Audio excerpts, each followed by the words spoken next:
It certainly is continuing to get worse, and I think physicians themselves have a relatively mild effect on obesity.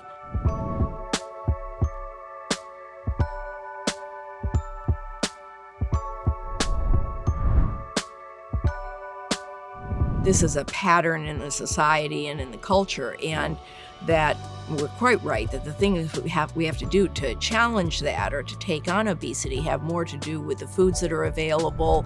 It has a lot to do with exercise. I mean, this is a huge issue. And so the one thing that doctors or the medical system can do is, in a sense, prescribe exercise and prescribe various programs, because there are programs that can really help. It just doesn't consist mostly of going and talking to your doctor. The physicians are not alone in this. There are tremendous forces, a lot of consumer interest, school teachers in terms of the school and the children's health. There's a lot of interest in society in trying to eat more healthily, in trying to get more exercise. If you put the burden on the docs, we're not going to be able to do it.